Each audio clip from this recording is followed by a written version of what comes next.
For years, Vesta, one of the largest objects in the asteroid belt between Mars and Jupiter, was considered just another cold, inert body orbiting the Sun. Then in 2011, the Dawn mission revealed an unexpected truth.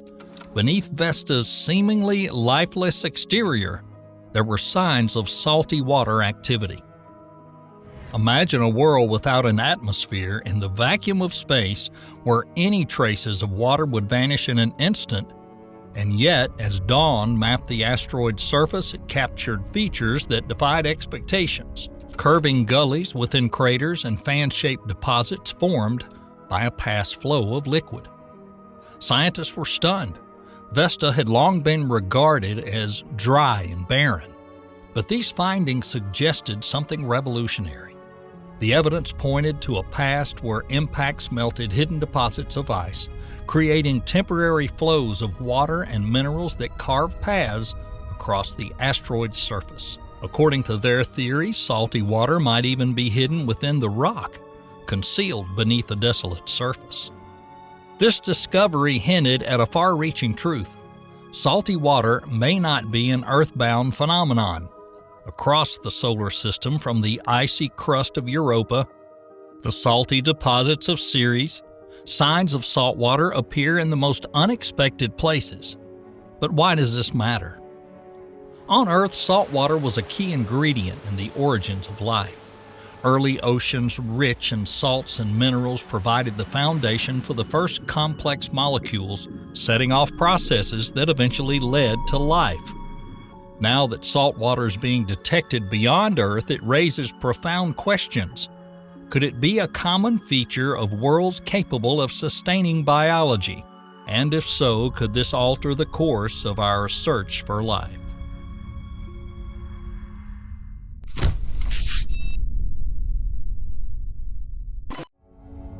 Once Earth was a hostile place, shaped by a cataclysmic force that delivered all the ingredients necessary for life to its surface. When the planet's surface cooled, steam and gases condensed, forming the first oceans. But these were not the oceans we know today. These were acidic, mineral-rich from volcanic activity and saturated with salts from the Earth's crust. In these early saltwater pools, the mineral composition began to evolve, creating a unique balance that became fundamental for life. Unlike freshwater, saltwater contained many ions, sodium, potassium, chloride, that promoted essential chemical reactions. The water itself acted as a medium for these ions, allowing them to interact in ways that would eventually lead to self-replicating molecules. Around these vents, where hot water met the depths of cold water, may have been the place where life began. The temperature gradient and the myriad of minerals created a unique chemical environment. The presence of salts and minerals triggered reactions that resulted in molecules that became, in essence, the building blocks of life. Organic molecules, carbon chains, and complex structures began to form, capable of interacting, growing, and ultimately replicating. The hydrothermal vents provided a stable yet dynamic environment. These pockets of salt water functioned as natural laboratories, with salinity playing a crucial role. Salt ions stabilized and protected early organic molecules from breaking down, allowing them to persist and merge into complex forms. These ions also help transfer energy, an essential process for the emergence of metabolic activity. As these molecules became more complex, the presence of salt continued to shape their structure and function. Early cell-like structures, often called protocells, spontaneously formed from fatty molecules, trapping salt water inside. This protocellular environment allowed molecules to stay close together, promoting further interactions. The salt ions, already playing a key role in stabilizing molecules, served another purpose by allowing these cell walls to regulate the intake and output of substances, which turned out to be a primitive form of cellular control. In these primordial oceans, salt water was not just a solvent, it was an active component in the emergence of life. It provided the stability and resources necessary for the first forms of life to survive, and for this reason, scientists today look at these saline conditions as clues, recognizing saltwater as a natural incubator for the earliest building blocks of life. As we discover evidence of saltwater on distant planets and moons, we may catch glimpses of this ancient history. Moreover, beyond its role as the cradle of life, saltwater does not simply sit passively in the ocean. It is a central player in Earth's climate system, moving vast amounts of heat from the equator to cooler regions.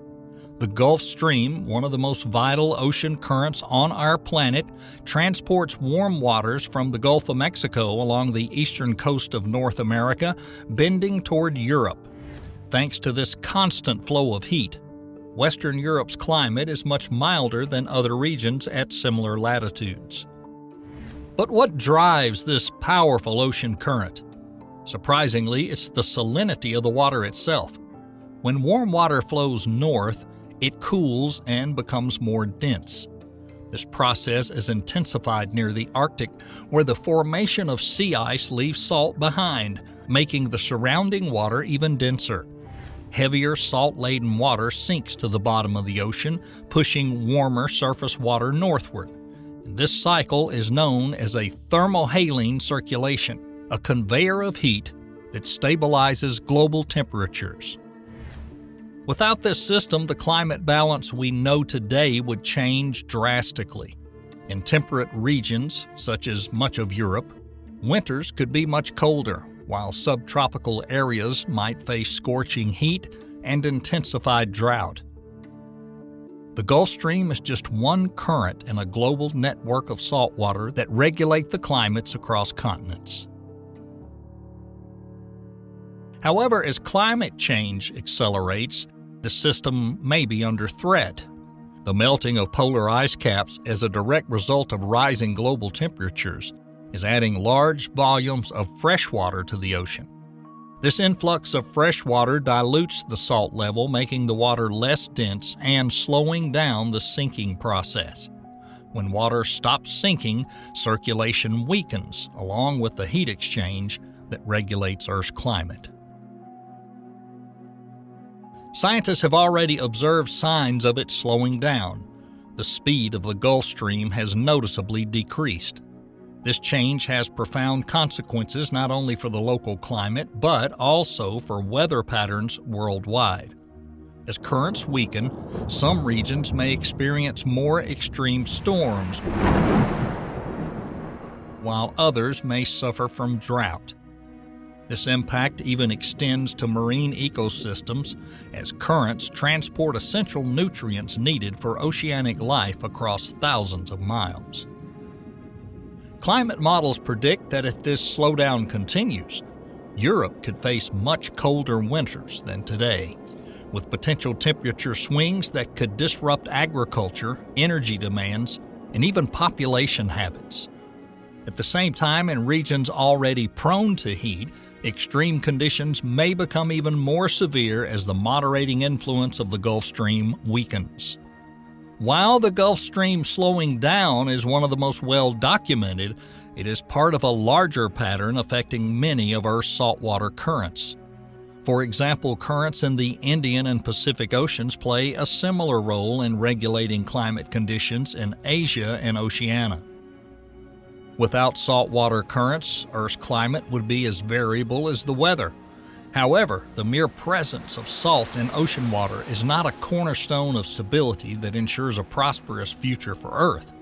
Some scientists speculate that just as Earth has undergone cycles of warming and cooling over millions of years, climate change may partially counterbalance the slowing of these currents. However, let's return to the question of salt water as a foundation for essential life functions. As we've already established that, unlike fresh water, salt water contains dissolved ions of sodium, potassium, calcium, and chloride. These ions are essential for biochemical processes that sustain our body's functioning. They move across cell membranes, create electrical currents, and are fundamental to everything from muscle contractions to thought processes. The body relies on salt water's ability to conduct electrical signals to coordinate actions within cells and between them. For example, our nerve and muscle cells send electrical impulses by moving sodium and potassium ions across cell membranes. This movement of ions generates an electric charge that enables nerve impulses to transmit signals from the brain to other parts of the body, enabling complex functions like speech, movement, and even memory formation. The role of salt water is not limited to communication. Inside the cells, ions maintain a careful balance that supports cellular activity. An imbalance of sodium or potassium levels can disrupt these functions, leading to serious health issues. A sodium level that is too low, known as hyponatremia, can cause confusion, muscle cramps, and in extreme cases, seizures. On the other hand, too much potassium or hypokalemia can lead to life-threatening heart arrhythmias. Hydration is another crucial area where salt water plays a vital role. Water alone cannot effectively maintain hydration in our cells. It is the electrolyte balance in salt water that allows our body to retain fluid in the right compartments. When we sweat or lose fluid, we lose these electrolytes, which affects our hydration, blood pressure, and overall cellular function. To replenish them, sports drinks often contain salt, not just to replace lost water, but to restore the ions necessary for proper cellular function. Whether it's maintaining hydration, enabling nerve function, or stabilizing cellular processes, saltwater ions are key elements that sustain our lives. As the world increasingly transitions to renewable energy sources, the demand for efficient, safe, and scalable ways to store this energy is also growing. The dominance of lithium-ion batteries in energy storage solutions today is largely due to their high energy density and long lifespan. However, there are environmental costs of lithium mining and the risk associated with chemical instability. But a promising alternative has emerged on the horizon based on a resource as abundant as the ocean itself, salt. Sodium chloride-based batteries are a renewable, scalable, and economically efficient solution for energy storage. Unlike lithium-ion batteries, saltwater batteries use abundant materials like sodium and iron, elements that are not subject to the same cost fluctuations or scarcity as lithium. The basic design of a saltwater battery is a type of redox flow battery, a system built for long-term energy storage. Inside the battery, salt water acts as an electrolyte, moving ions between two reservoirs, one with positively charged ions and the other with negatively charged ones. The flow generates electricity by moving these ions, allowing the battery to store and release energy as needed.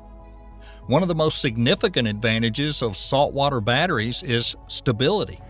Unlike lithium-ion batteries, which are prone to overheating and in some cases combustion, these batteries operate at lower chemical reactivity. Their non-toxic nature also means fewer safety concerns during thermal runaway, making them an attractive option for large-scale applications.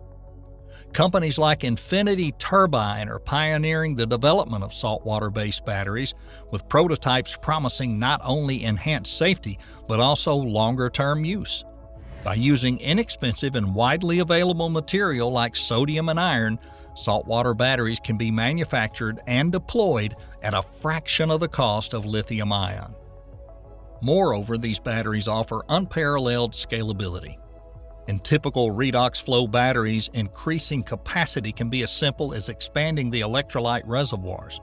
For grid storage, this flexibility allows for larger batteries capable of storing renewable energy generated by solar and wind power plants over a long period of time. Imagine a future where entire cities are powered by the sun during the day, while salt water holds surplus energy for use at night. However, the potential of human civilization doesn't stop there. By studying the role of saltwater in carbon capture and its potential to combat climate change, recent advancements suggest that saltwater-based technologies could offer a scalable solution. One promising method is using saltwater as a medium in direct air capture systems, where its natural properties help extract and efficiently store carbon dioxide from the atmosphere. Saltwater aids DAC processes thanks to its abundance of ions, which can create a conductive medium ideal for capturing and transporting CO2. For instance, carbon engineering's approach uses an aqueous solution with a high concentration of ions like potassium and calcium to capture atmospheric CO2. Through a series of chemical reactions, CO2 from the air reacts with these ions in the solution, forming carbonate compounds, which are then processed to produce pure CO2 for sequestration or further use. The use of saltwater in DAC not only aids in CO2 extraction but also minimizes energy costs. Water itself acts as a coolant, which is critical given the heat generated in the capture process. Moreover, DAC methods require fewer specialized materials, borrowing from established cooling tower technology, which reduces cost and enables the system to operate continuously by utilizing saltwater's high surface area and constant ion transport capacity. Such systems already demonstrate impressive cost reductions for carbon capture, estimated between $94 and $232 per metric ton of CO2. This significant reduction compared to traditional estimates, which sometimes exceed $500 per metric ton, speaks to the scalability and accessibility of a model that could see widespread use. The environmental impact extends beyond carbon capture. Carbon engineering's model also considers using captured CO2 to produce synthetic fuel, which has direct applications for decarbonizing the transportation and energy sectors. As technology and infrastructure advance, these systems could contribute significantly to climate mitigation efforts, ensuring sustainable progress toward global emission goals. A potential key to extraterrestrial life, saltwater can be found in various environments throughout the solar system. Numerous space missions, including NASA's studies on Europa and Enceladus, focus on the presence of salty oceans beneath their icy surfaces. Europa, one of Jupiter's moons, is of particular interest as its surface shows signs of a subsurface ocean rich in salts and minerals. Scientists believe that these conditions, driven by the gravitational forces of Jupiter, could mimic Earth-like environments where microbial life thrives, such as deep-sea hydrothermal vents. Saturn's icy moon Enceladus also shows potential for life, as observed by the Cassini mission. When Cassini detected salt-rich plumes erupting from fractures in Enceladus's ice shell, it provided direct evidence of a subsurface ocean with a high salt concentration. These plumes, rich in water and organic compounds, indicate a habitable environment below the surface powered by internal heating similar to Europa's. In addition to satellites, signs of salt water have even been discovered on asteroids. NASA's Dawn mission focused on Vesta, a large asteroid in the asteroid belt, and found unexpected traces. Craters on Vesta's surface suggest water activity, likely from meteor impacts that melted subsurface ice and created temporary flows of salty liquid. This discovery supports the idea that even dry, airless bodies can contain salts that stabilize liquid water, which could become a refuge for microbial life in isolated environments. The implications of finding salt water throughout the solar system extend beyond geology. These extraterrestrial oceans, rich in minerals and possibly supporting complex chemical processes, mirror Earth-like environments where life first originated. As we prepare to explore these worlds, scientists hope to find direct signs of life or the building blocks necessary for its development. Meanwhile, we eagerly await future data from NASA's Europa Clipper mission, launched this October, and ESA's JUICE mission, which started last year to study Jupiter's moons.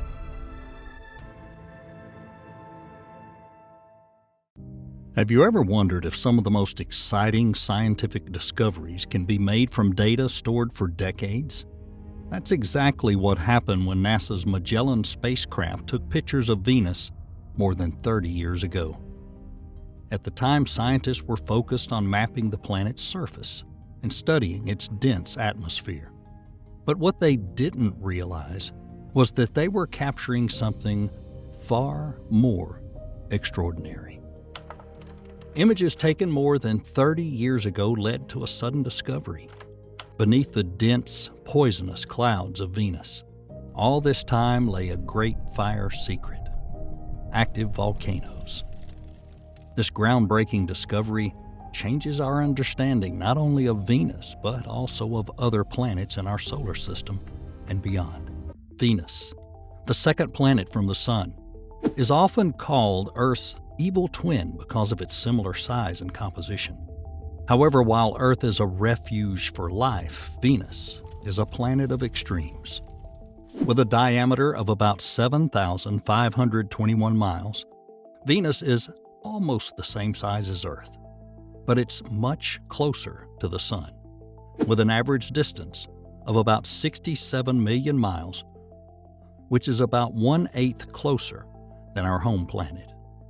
This proximity means that Venus has a much hotter environment than Earth, with surface temperatures that can reach 880 degrees Fahrenheit. This makes it the hottest planet in our solar system, even hotter than Mercury, which is much closer to the Sun. One of the key factors contributing to Venus's high temperatures is its dense atmosphere, consisting mostly of carbon dioxide and nitrogen. This atmosphere creates a powerful greenhouse effect, trapping heat and causing temperatures to rise. In addition, the dense clouds of sulfuric acid that envelop the planet contribute to its intense heating. Despite its harsh conditions, Venus has long fascinated scientists who have sought to study its unique characteristics and understand its history. Over the years, researchers have made many discoveries about Venus, including the fact that it is the only planet in our solar system that rotates clockwise on its axis. Moreover, the atmosphere of Venus is dominated by the rapid rotation of the cloud layer, which rotates much faster than the planet itself. This zone rotates in just 4 Earth days, while the planet itself takes a leisurely 243 days to complete a full rotation. Both rotations occur in retrograde direction, defying the norms of the solar system. In the context of Venus, this means that the planet and its atmosphere move in a direction opposite to the rotation of the Sun and most other planets in the solar system. Now, this natural convectional motion, known as superrotation, begins at about 6 miles and steadily increases up to 40 miles, where the equatorial winds reach a terrifying speed of 335 miles per hour, gradually slowing down as they climb to higher altitudes. It seems that the atmosphere of Venus, or at least the cloud layer, rotates about 50 times faster than the planet itself. And this fascinating phenomenon probably influenced the rotation of the planet. But here's the catch. The mass of Venus's atmosphere is only 1/10,000th of the planet's mass. So how could that be? There must have been an exchange of velocities between the planet and the atmosphere to conserve total kinetic energy. The mystery remains unsolved. Also, despite the planet's scorching heat and harsh environmental conditions, the temperature on the planet's surface is almost constant and uniform due to the winds that sweep across its surface and ensure that heat spreads evenly. During the Venusian night, which lasts about 58 Earth days, the surface temperature drops only slightly. However, the temperature changes with altitude. The atmosphere at 62 miles ranges from positive 81 degrees Fahrenheit during the day to negative 225 degrees Fahrenheit at night. Venus's atmosphere is massive, more than 100 times the weight of the Earth's atmosphere. The huge mass of Venus's atmosphere also has great thermal inertia, which largely explains the homogeneity of the temperature on the planet's surface, in which one can observe an analogy with the water of Earth's oceans. Venus's atmosphere has a density of about 1/10 the density of water, which together with the corrosive composition of the atmosphere is responsible for a level of erosion comparable to a river. For all that, there's almost no wind at the planet's surface, barely exceeding the speed of a few miles per hour, being stronger at the equator and weaker toward the poles. They create a visible V-shaped structure in cloud layer images. However, much of Venus's prehistory remains a mystery. For example, although it's known that the planet formed about 4.5 billion years ago, it's unclear how it evolved to become the hot, hostile world we know today. Some scientists speculate the volcanic activity may have played a significant role in the shaping of the planet's environment, with eruptions releasing gases that contributed to the dense atmosphere we see today. Over the years, scientists have made many observations of Venus from both Earth and spacecraft. Some of the earliest recorded observations date back to ancient times, when astronomers such as the Greek philosopher Pythagoras and the Roman poet Ovid documented their observations of Venus in the night sky. However, it wasn't until the 20th century that scientists were able to study Venus in more detail. In 1961, the Soviet Union launched the first spacecraft to visit Venus, called Venera 1. Although the spacecraft could not successfully land on Venus, it provided valuable data on the planet's magnetic field and radiation environment. Subsequent missions, including the Soviet Union's Venera and Vega missions and the U.S. Mariner and Magellan missions, provided even more detailed data on Venus. Despite these successes, however, the study of Venus has proven to be a major challenge for scientists. The planet's dense atmosphere makes it difficult to see its surface, and its harsh conditions make it difficult for spacecraft to exist for long periods of time. The Soviet Union's Venera 13 landing module, which successfully landed on Venus in 1982, lasted only about 2 hours before falling victim to intense heat and pressure. NASA's Magellan spacecraft arrived at Venus in 1990 and spent 4 years mapping the planet's surface with radar. The spacecraft collected an enormous amount of data, including detailed images of the planet's surface and data on its topography, gravity, and magnetic fields. Only more than 30 years later, in 2021, scientists made an incredible discovery when they reanalyzed the data collected by Magellan: the presence of active volcanoes on Venus. The discovery was made by a team of researchers led by Anna Gilcher of the Institute of Geophysics at the Swiss Federal Institute of Technology in Zurich. The researchers analyzed Magellan radar data and identified features on the surface of Venus that suggested the presence of recent volcanic activity. The team also examined images taken by the spacecraft and found evidence of lava flows and other volcanic features. But how did scientists determine the presence of active volcanoes on Venus from data collected more than 30 years ago? One key factor was the use of new imaging techniques and algorithms that allowed researchers to extract more detailed information from the data collected by Magellan. By analyzing radar data, the researchers were able to identify changes on the surface of Venus that were probably caused by volcanic activity. They also found evidence of elevated surface temperatures in the same locations, further supporting the idea that there are active volcanoes on the planet. Moreover, quite recently, in March of this year, scientist Robert R. Herrick of the Geophysical Institute, University of Alaska Fairbanks, and Scott Hensley of the Jet Propulsion Laboratory, California Institute of Technology, conducted a similar study. In an article in Science, They discussed how volcanic activity on Venus has been obscured by the lack of observable eruptions. However, the authors used images from the same Magellan spacecraft to study volcanic areas on Venus. Thanks to images taken between 1990 and 1992, a manual search was conducted in areas previously identified as probable manifestations of active volcanism. The authors searched for volcanic formations like cones, vents, and lava flows that had appeared or changed between images. To create a detailed topographic map, they used a technique called stereoradargrammetry. They also made the images look as if they had been taken directly over the observation object using a process called orthogonal transformation.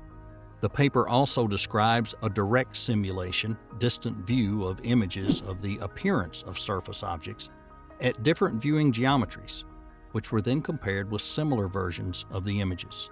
As a consequence, they found that the vent of a volcano in the Atla Regio region had changed dramatically in less than a year. The same opening doubled in size and became deformed, with a lake of lava filling the edge 8 months later. This discovery may provide insight into the evolution of Venus and the differences between its landscapes and that of Earth, since it was originally thought that the surface of Venus, like that of Earth, had water. However, it's not entirely clear whether volcanism is currently active or not. The low level of detection suggests that Venus is less volcanically active, even Jupiter's satellite Io. Only about 1.5% of the surface area of Venus has been studied, given the missing and poor data. The recent discovery of active volcanoes on Venus is a breakthrough of great importance to the field of planetary science. One major implication is that it challenges the common view of Venus as a geologically dead planet. The presence of active volcanoes means that Venus is still geologically active, which opens up new possibilities for studying the formation and evolution of the surface of rocky planets. Another potential consequence of the discovery of active volcanoes on Venus is the possibility of detecting microbial life on the planet. Volcanic activity on Earth is often associated with the presence of microbial life, and the same may be true on Venus. Although conditions on Venus are harsh, with temperatures high enough to melt lead and a dense atmosphere of carbon dioxide, it is possible that microbial life may have adapted to survive in those extreme conditions. As for future research missions, the discovery of active volcanoes on Venus has already generated considerable interest among planetary scientists. There are plans for future missions to Venus, such as the Veritas and Da Vinci Plus missions. The Veritas mission is led by NASA's Jet Propulsion Laboratory and will be launched within a decade to study Venus from its surface to its core to understand how a rocky planet the size of Earth took an entirely different path. The Veritas mission will use the state-of-the-art synthetic aperture radar to create three-dimensional global maps and a near-infrared spectrometer to determine surface composition. The spacecraft will also measure the planet's gravitational field to determine the structure of Venus's interior. The Da Vinci Plus mission, on the other hand, is a complement to the Veritas.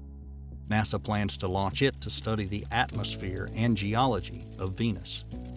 While the Veritas orbiter will orbit Venus and capture data from the above, the Da Vinci descending sphere will descend through Venus's atmosphere to measure its composition as well as study clouds, winds, and surface features of the planet. The sphere will also capture high-resolution images of Venus's surface as it descends, providing valuable information about the planet's geology and geophysics.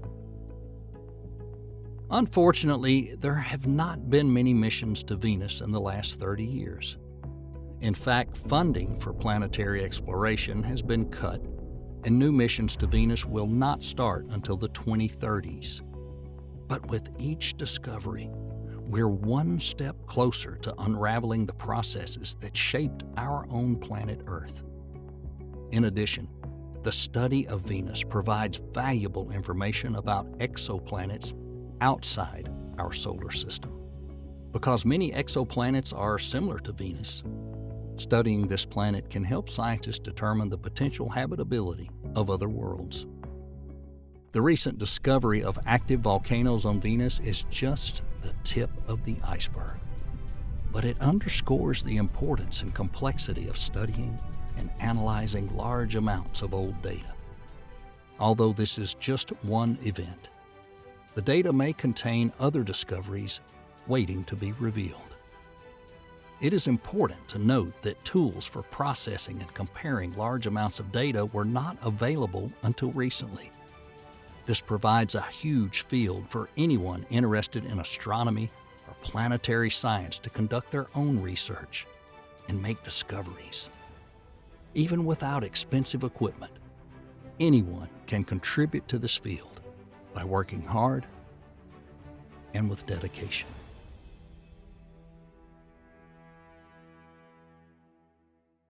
Like clockwork, every 22 minutes for the past 35 years, a signal has pierced the silence of space and reached Earth. It's not a satellite or any man-made object. It's a signal from deep space, which is a mystery. Scientists call it GPM J1839-10, but its origin remains mysterious. Is it a message, a phenomenon, or a clue to something bigger? The signal, captured by one of Earth's most powerful telescopes, has become the subject of global curiosity and debate. Where could it be coming from, and why should we care? Today we'll delve into a cosmic detective story that challenges our understanding of the universe itself. Let's get started. So how can we tune in to unlock the secrets of such a signal? The tool that makes our space exploration possible is radio astronomy. The story begins in the 1930s when American physicist Carl Jansky was researching radio interference. What he discovered was unexpected: radio waves emanating from the Milky Way. This accidental discovery marked the beginning of radio astronomy. Unlike traditional astronomy, which relies on visible light, radio astronomy listens to the universe. It tunes to frequencies inaccessible to the human eye, revealing celestial phenomena that would otherwise remain hidden.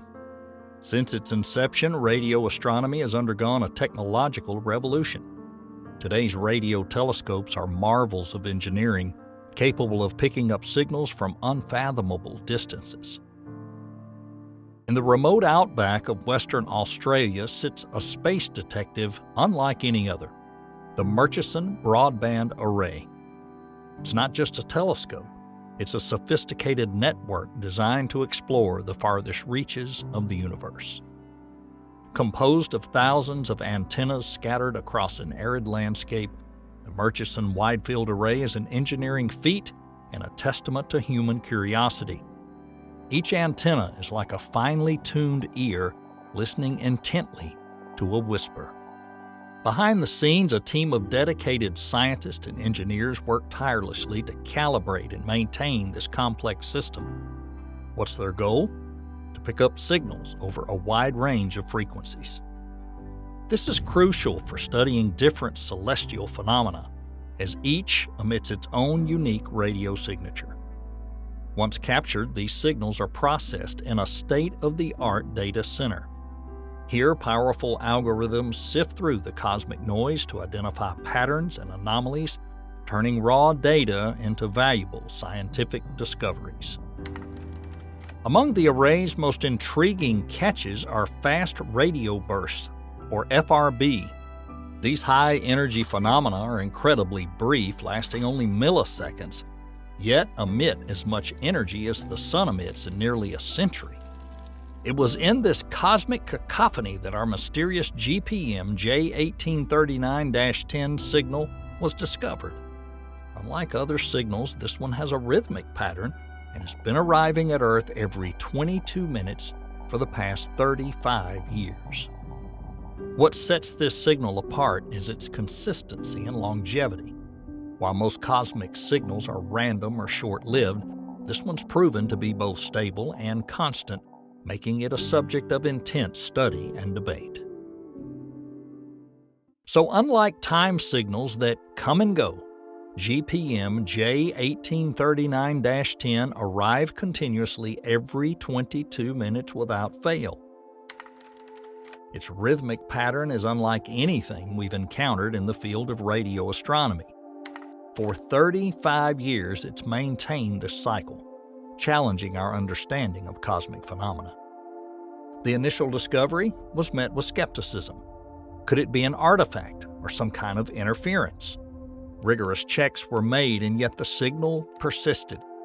Subsequent observations only confirmed its existence, making it one of the most enduring mysteries of radio astronomy.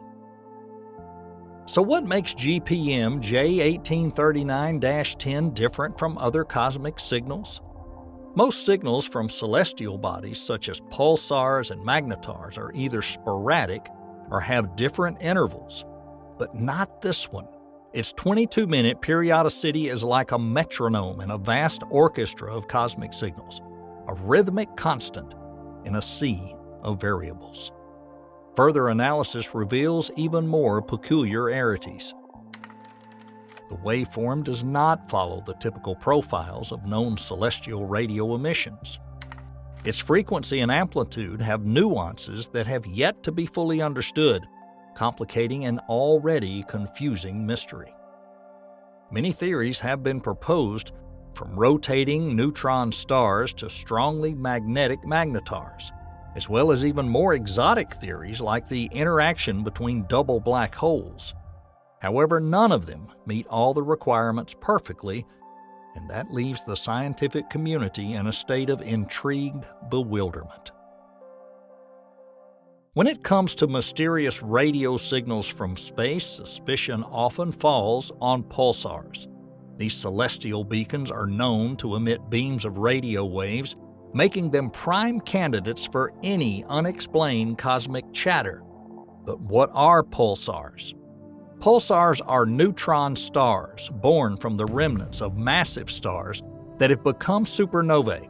They spin at incredible speeds. When they spin, their magnetic fields generate beams of electromagnetic radiation, including radio waves. These rays sweep through space like the beams of a lighthouse on the sea. When these rays cross the Earth, our radio telescopes pick them up as pulses, hence the name pulsars. The signals from pulsars are usually quite regular, often with millisecond accuracy. This predictability has even led to the use of some pulsars as space clocks to aid in tasks such as spacecraft navigation. So, could GPM J1839-10 be a pulsar? At first glance, one might think so, given its rhythmic 22-minute interval. However, if you dig deeper, the differences become obvious. Unlike typical pulsar signals, which have a constant shape and amplitude, GPM J1839-10 exhibits features that set it apart from others. Its waveform does not follow the profiles we usually associate with pulsars, and its amplitude exhibits variations that have yet to be explained. Moreover, the longevity and permanence of the signal contradict what we know about pulsars. These celestial objects can slow down over time due to a loss of rotational energy, which would affect the timing of the signals they emit. Nevertheless, GPM J1839-10 has remained unchanged for more than 3 decades. To summarize, although pulsars are often the culprit behind mysterious radio signals, this time they seem to have been left innocent. While pulsars are often the first names on the list when it comes to cosmic radio signals, magnetars round out that very list. Magnetars are neutron stars that don't quite fit the pattern, with magnetic fields so strong they defy comprehension. To understand the magnitude of a magnetar's magnetic field, consider this. It is about 2 quadrillion times stronger than Earth's magnetic field and 20 trillion times more powerful than a refrigerator magnet. These are magnetic fields so strong they can erase data from a credit card halfway to the sun. Magnetars are known for their bizarre properties. They emit X-rays and gamma rays, but can also produce radio emissions. These emissions are often associated with stellar earthquakes, seismic events on the surface of a magnetar that release enormous amounts of energy. Imagine an earthquake, but on a cosmic scale. These stellar earthquakes can distort the magnetic field of the magnetar, causing the release of energy in the form of electromagnetic radiation, including radio waves. So, could a magnetar be the source of our mysterious GPM J1839-10 signal? Well, at first glance, it might seem plausible. After all, magnetars are known for their strange behavior.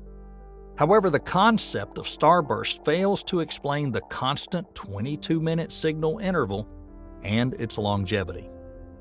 Starbursts are sporadic events, and their emissions will not have this rhythmic, clock-like precision of GPM J1839-10. Moreover, starbursts tend to change the magnetar's rotation period and magnetic field with time, which is not consistent with the unwavering consistency of our enigmatic signal. Despite their bizarre and extreme properties, magnetars are not the key to solving the mystery of GPM J1839-10. While they offer an intriguing possibility, the evidence, or lack thereof, takes us back to the drawing board in search of a better explanation. As we continue to explore astrophysics theories regarding GPM J1839-10, we come up with hypotheses that, while less common, offer tantalizing possibilities for the source of this enigmatic signal. First on the list is the white dwarf hypothesis. White dwarfs are the remnants of stars that have exhausted their nuclear fuel. They're incredibly dense and have strong magnetic fields and can theoretically cause radio emissions.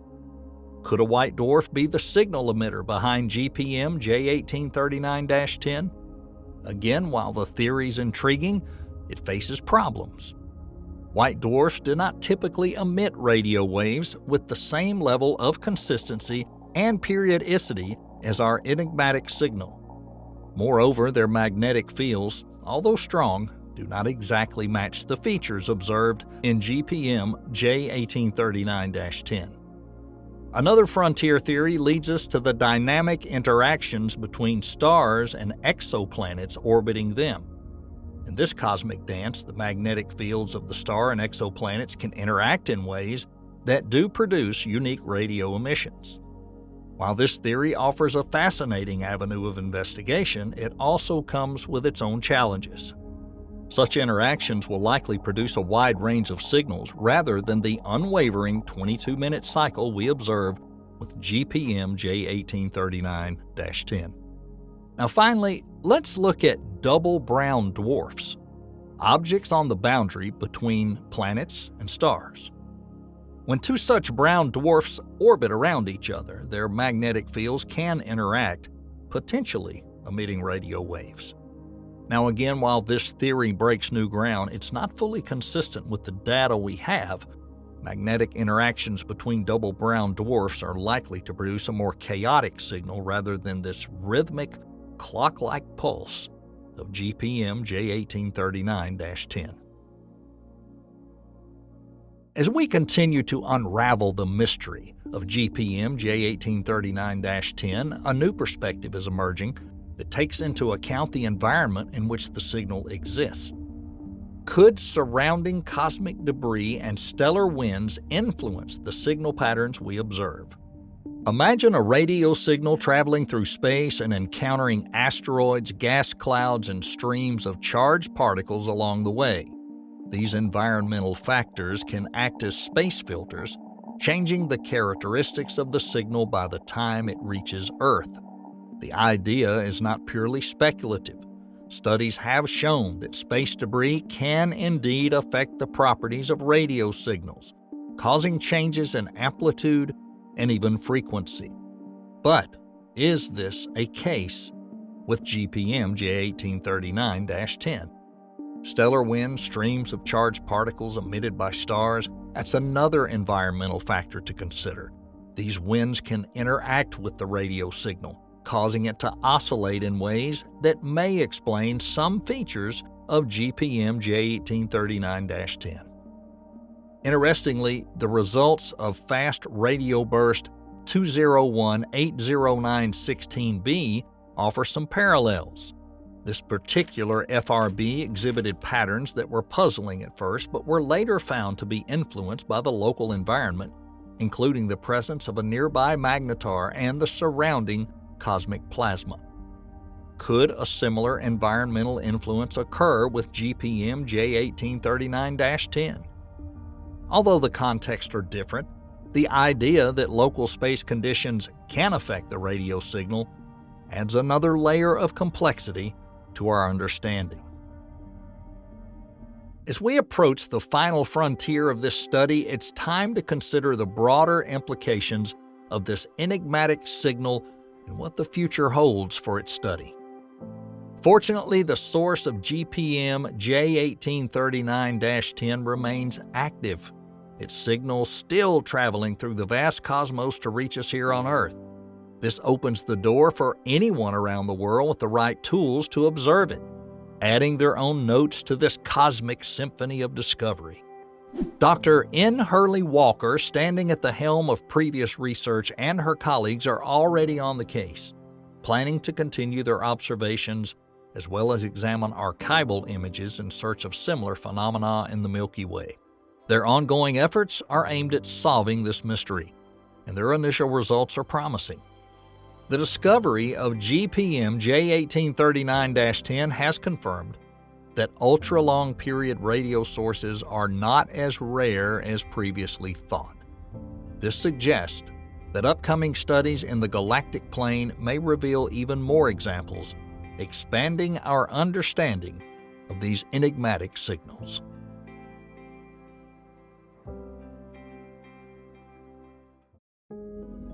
Have you ever wondered if black holes, those mysterious cosmic objects that consume everything in their path, might hold the key to understanding the most elusive force in the universe, dark energy?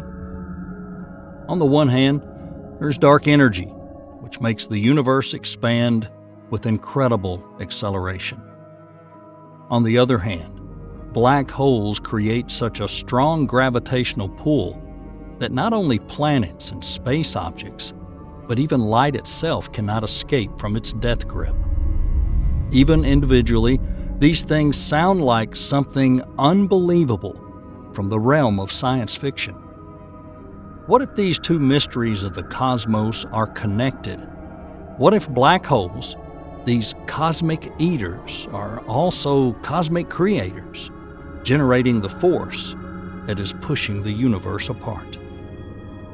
This is an idea that scientists have been exploring in recent years. And quite recently, they've shown that this could be a very real possibility that could fundamentally change our understanding of the universe. To understand the connection between black holes and dark energy, we first need a clear definition of what dark energy is and why it's so mysterious in modern astrophysics. Dark energy is a hypothetical form that permeates all of space and causes the universe to expand with acceleration. It was first proposed in the late 1990s when astronomers studying distant supernovae noticed that they were moving away from us much faster than expected.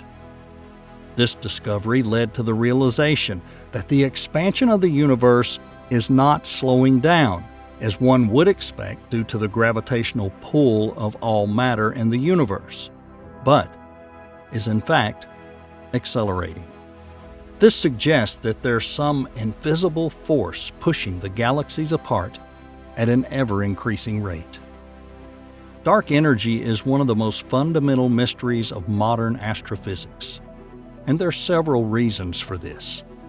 First, we don't know what it's made of or how it works. It is unlike any form of energy or matter that we know of, and it doesn't seem to interact with anything else in the universe except through gravity. Second, dark energy makes up a staggering 68% of the total energy density of the universe.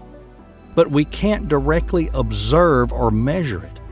Instead, we infer its existence based on its effect on the expansion of the universe and the cosmic microwave background radiation. Finally, there are several competing theories explaining the origin and nature of dark energy, none of which have yet to be conclusively proven.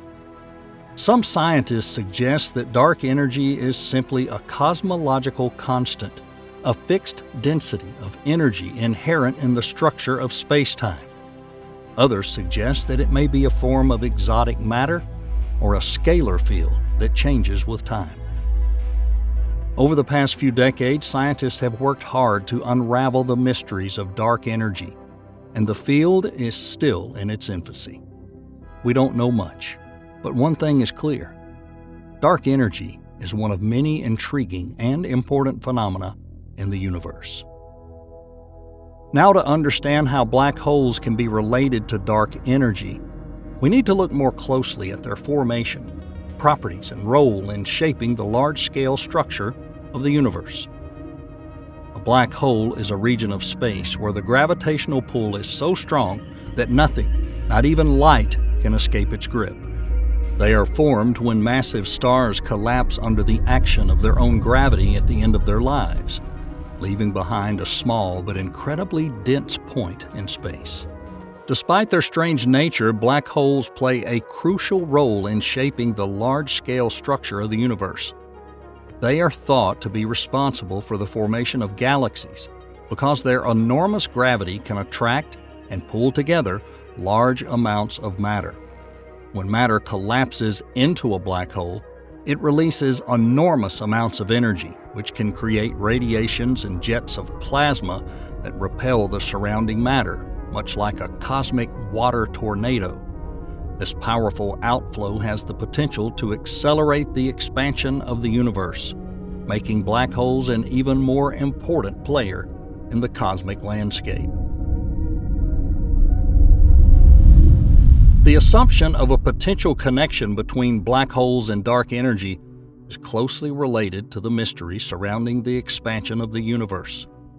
Although dark energy has been a significant breakthrough in our understanding of the universe, it has also complicated the task of observing the theoretical field of cosmology.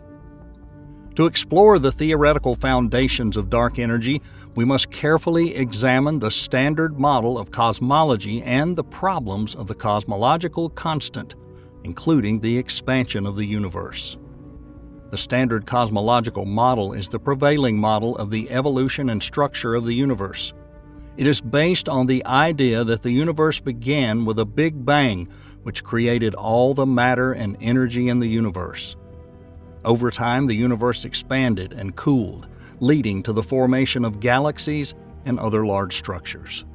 However, the standard model of cosmology also predicts that the expansion of the universe should slow down over time. This is because gravity, according to the theory, should pull matter together and slow down expansion. However, in the late 1990s, astronomers discovered that the expansion of the universe was actually accelerating, which was completely unexpected. This discovery led to the assumption of dark energy, a mysterious force that accelerates the expansion of the universe.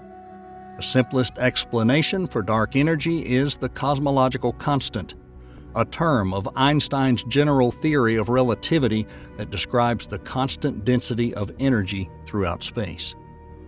However, the cosmological constant poses a serious problem for cosmologists. The observed acceleration of the expansion of the universe far exceeds that predicted by the cosmological constant, and it is not clear why the energy density of the universe must be so finely tuned to produce this effect. To solve this problem, cosmologists have proposed a number of alternative theories of dark energy. One possibility is that the cosmological constant is not actually constant, but may change with time or depending on the condition of the universe. Another possibility is that dark energy is caused by some other form of energy, such as a new field or particle, which has not yet been discovered. While there's no consensus on the exact nature of dark energy, one thing is clear.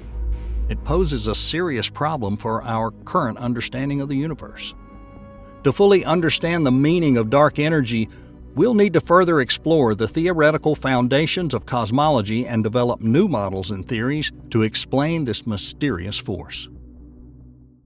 So how can black holes be related to this phenomenon?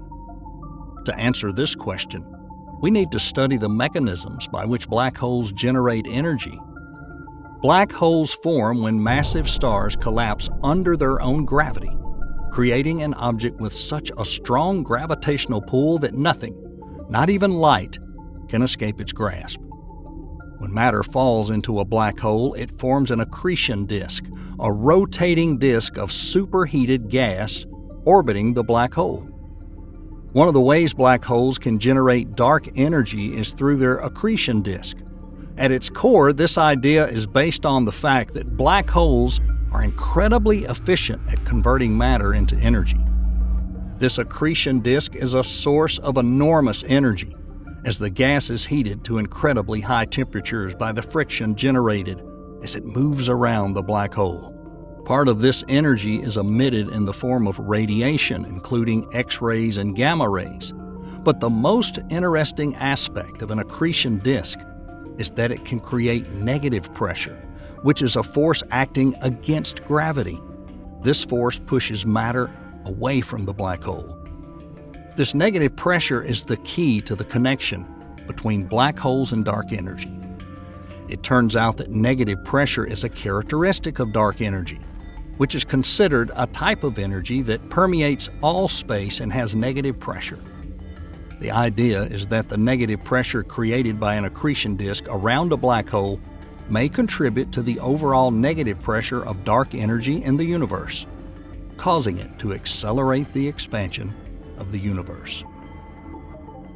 Another mechanism by which black holes can generate dark energy is Hawking radiation. This is a process in which black holes emit particles, including photons and other subatomic particles, due to quantum mechanical effects on the event horizon.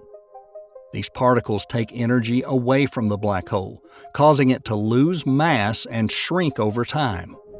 This process may also contribute to the negative pressure of dark energy in the universe, since the energy emitted by black holes is believed to be related to the total energy density in the universe and contribute to the acceleration of its expansion. A recent study published in the Astrophysical Journal Letters provided observational evidence that black holes are related to the power of dark energy.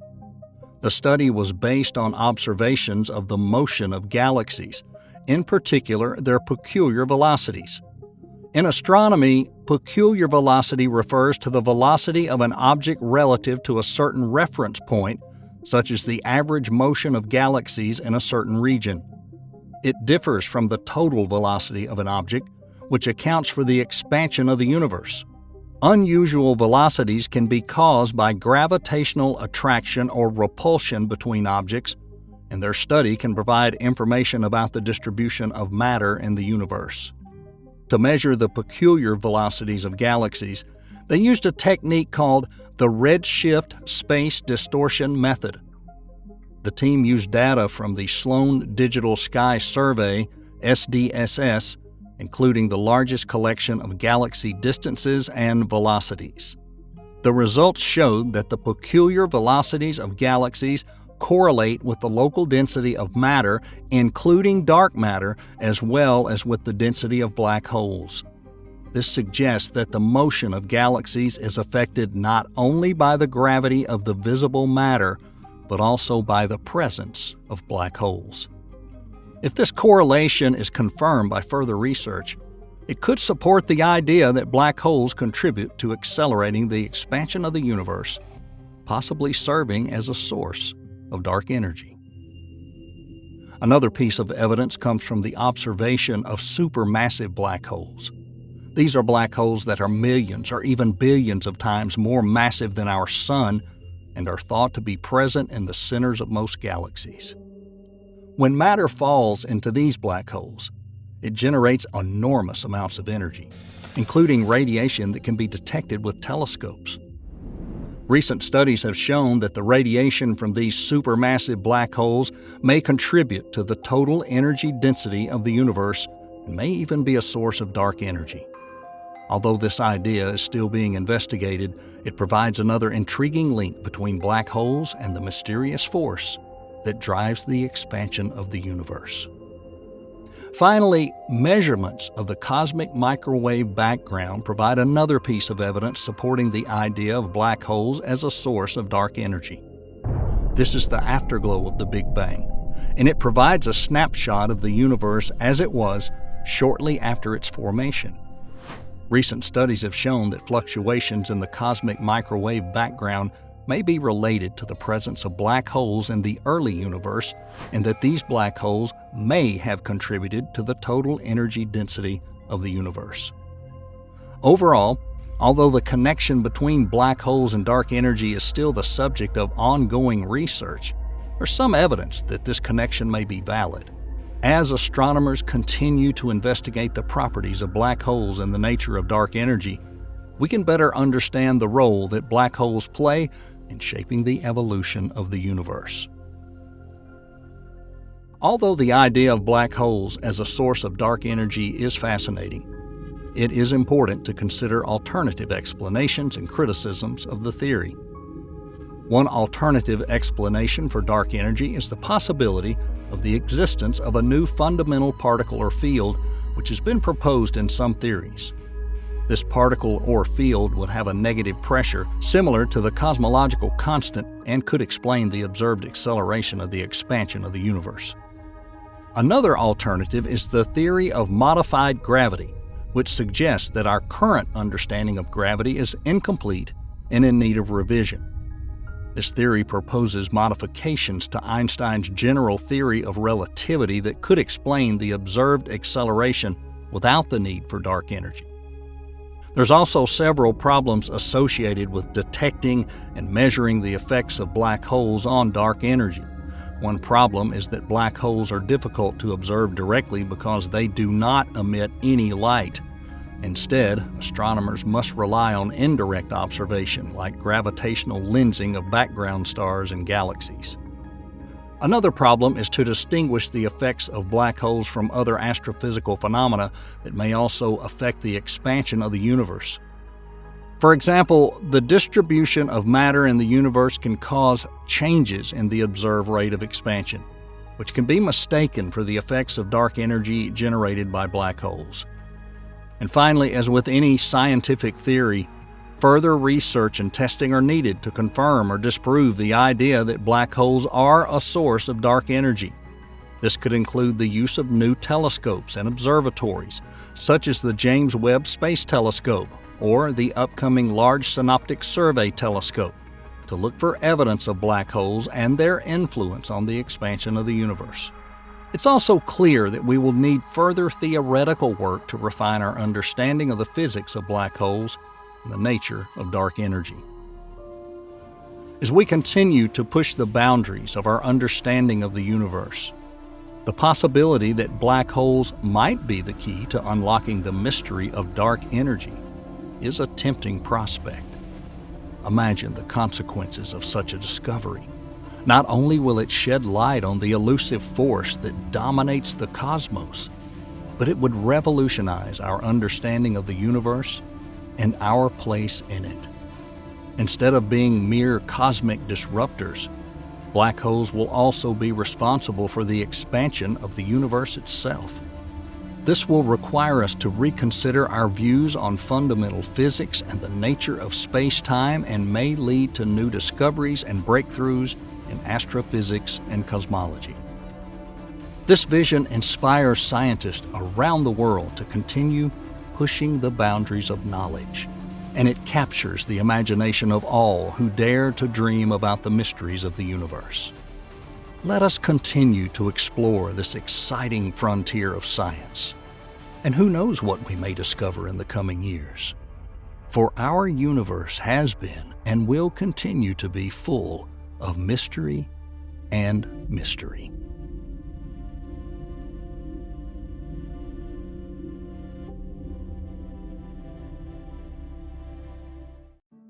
Beneath the calm smoothness of the night sky, a silent sentinel named Tess orbits our Earth, gazing out into the far reaches of space.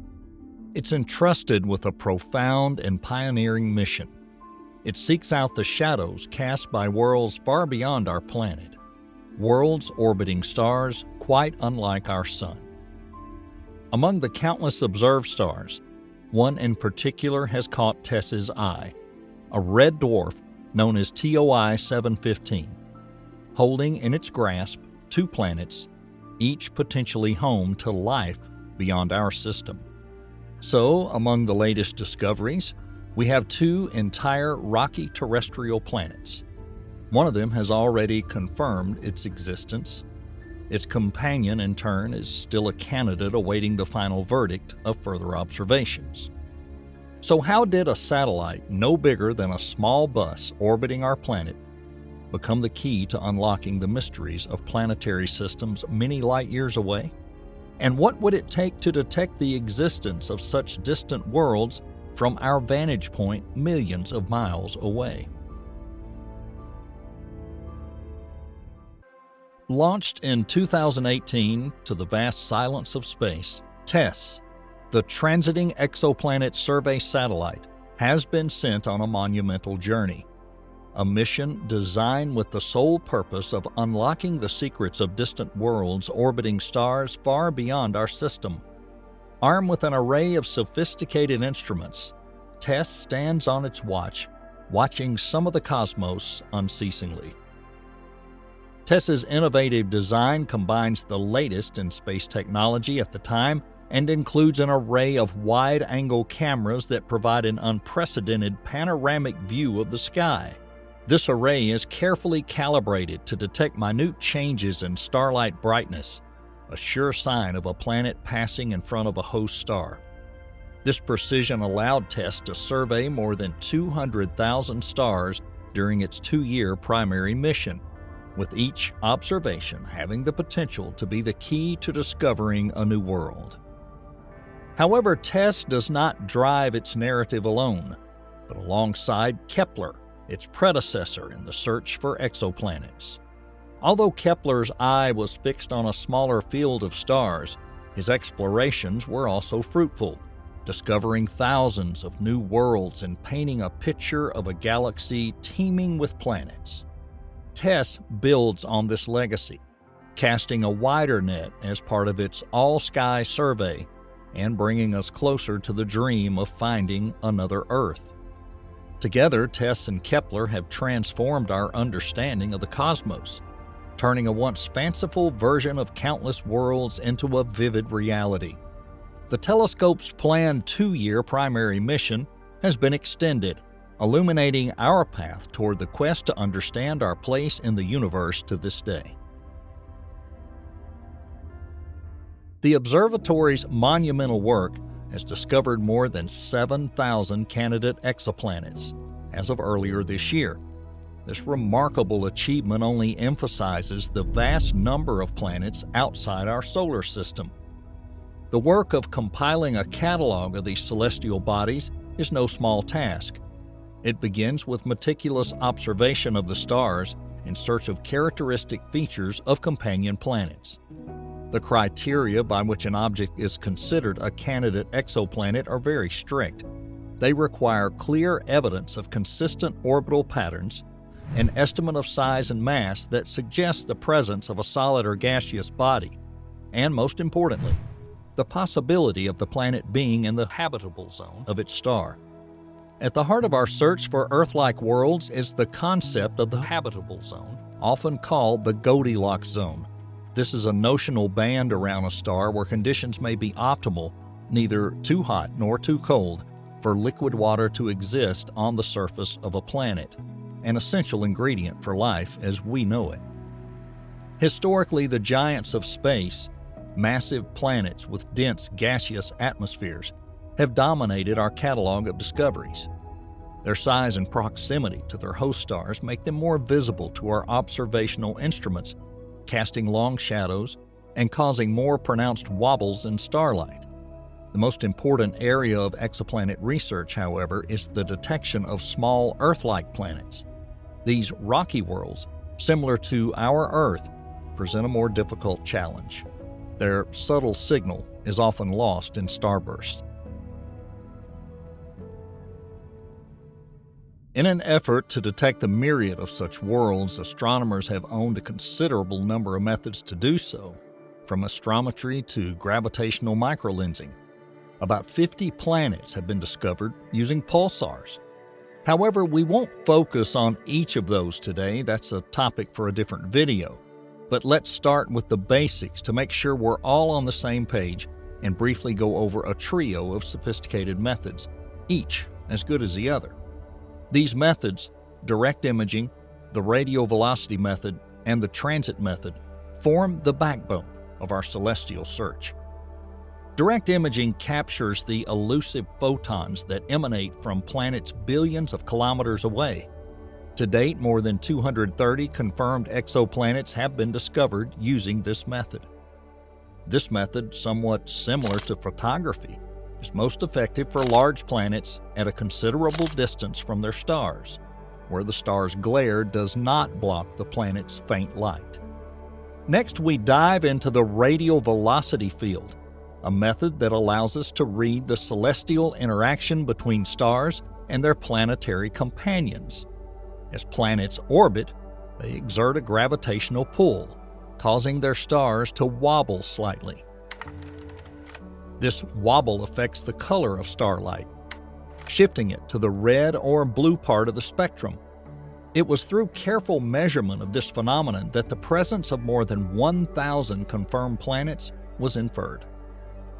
However, it's the transit method that's revolutionized our cosmic census, especially with missions such as TESS and Kepler.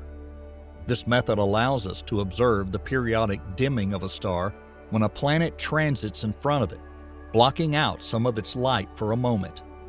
The depth of this dimming allows us to determine the size of the planet and the regularity of the transit, its orbital period. TESS and Kepler use the power of the transit method to incredible effect, scrutinizing thousands of stars in search of signs of planetary transits. With TESS's wide-angle cameras scanning large areas of the sky and Kepler's precise focus on a fixed field of stars, these observatories have cataloged countless new worlds. The elegance of the transit method lies in its simplicity and the wealth of information it provides, from planet sizes and orbits to potential atmospheres when combined with other methods. The discovery of Earth-like planets located in habitable zones of their stars is a difficult task, akin to watching a firefly hovering near a lighthouse from a few miles away. These terrestrial worlds, smaller and dimmer, often remain obscured by the glare of their much brighter stars, making their detection an unusually delicate and precise task. The difficulty lies in the enormous size and brightness mismatch between an Earth-sized planet and its host star. When such a planet passes in front of its star, it blocks only a minuscule fraction of the star's light, resulting in a dip in brightness so slight that it tests the limits of our most advanced observational technology. However, in the search for these elusive worlds, M-type dwarf stars are becoming beacons of hope. These stars, smaller and cooler than our Sun, offer a unique set of advantages for detecting Earth-like exoplanets. The reduced luminosity and size of M-dwarfs means that planets orbiting them can produce some pronounced transits, making their detection more feasible. In addition, the habitable zone around these stars is much closer than around stars such as our Sun, resulting in shorter orbital periods for habitable planets. This proximity not only leads to more frequent transits, but also increases the chances of capturing these events. thereby increasing the likelihood of detecting potentially habitable worlds. Well, let's in fact move on to the recent discovery of Dransfield and her team, and that caused a lot of interest in the astronomy community. As a result of their painstaking search, they discovered not one, but two terrestrial planets orbiting a red dwarf called TOI 715. Now, TOI 715b is the first of these two planets. It's been confirmed, and its existence is already on Discovery List. This world, which has a radius 1.5 times that of Earth, revolves around its star every 19 days and has an equilibrium temperature of 234 Kelvin or minus 38 Fahrenheit.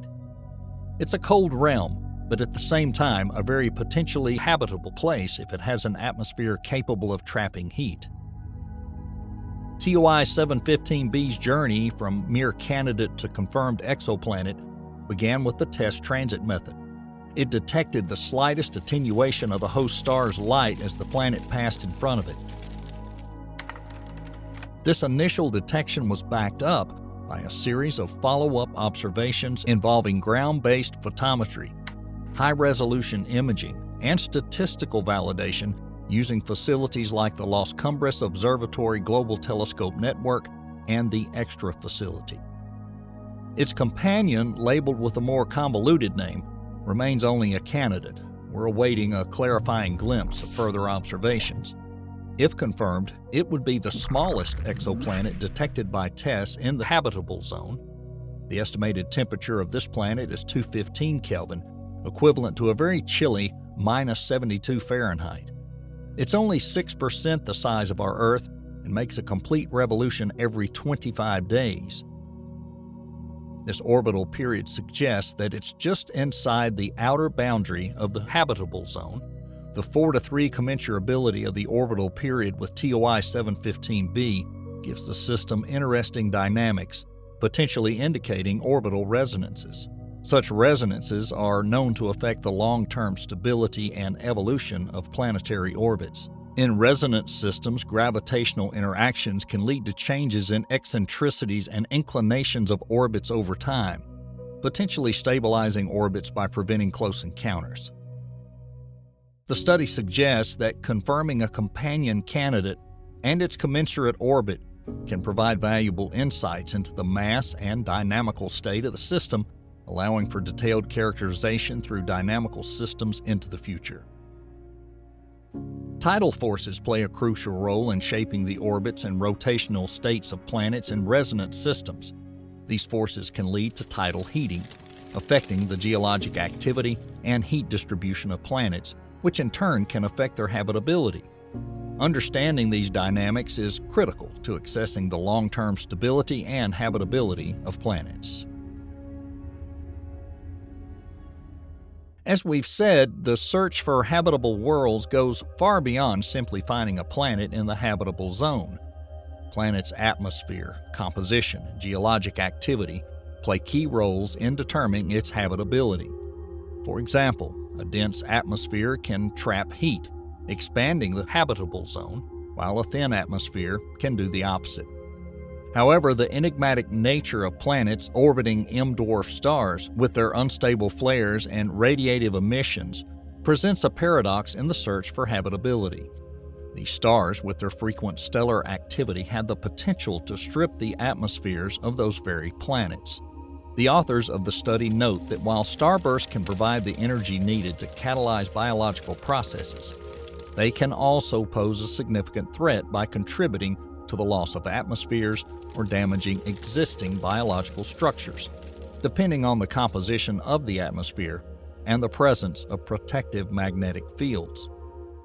But it is in such a turbulent environment that the James Webb Space Telescope stands at the ready to use its advanced suite of instruments and shed light on the composition of planetary atmospheres.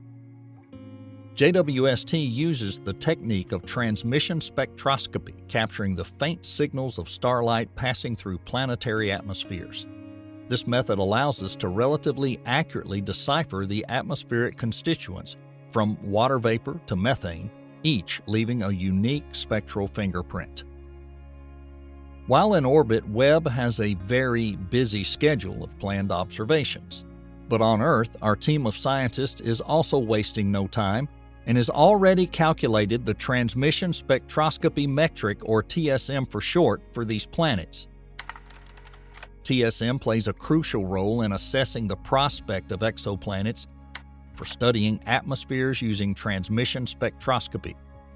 Developed by Kempton and his team in 2018, TSM is a standardized measure for comparing the potential of different exoplanets to reveal the characteristics of their atmospheres using this method. For TOI 715b, TSM calculations were made under different assumptions about the planet's composition, both rocky world and water world. These calculations take into account the size of the planet, which is slightly larger than the threshold commonly used to define terrestrial planets. As a result, different scaling factors have been applied to ensure a fair comparison with other known exoplanets. The results show that the planet, especially in the water world scenario, may exhibit a transmission signal similar to the well-studied mini-Neptune LHS 1140b in the constellation Cetus, assuming the presence of detectable atmospheric features. However, in the rocky scenario, the TSM of TOI 715b is below the threshold recommended for terrestrial plant observations, suggesting that more than one JWST transit may be required to detect meaningful atmospheric features. The authors of the study suggest that molecules such as water, vapor, and carbon dioxide play an important role in maintaining surface temperatures suitable for the existence of liquid water. The presence of an atmosphere with these greenhouse gases could expand the habitable zone and increase the chances of life. The position of planets in the conservative habitable zone, as well as their potential rocky composition, naturally raises questions about their habitability and the early processes that could lead from inorganic compounds to the precursor molecules of life. In the meantime, we look forward to JWST finally setting its eyes on this system, not only because of the scientific debate they will generate about the habitability of planets orbiting M dwarfs and the effects of stellar radiation on them, but also because of the perspective they promise, a perspective that promises not just answers, but perhaps a new understanding of the very nature of habitability in the universe.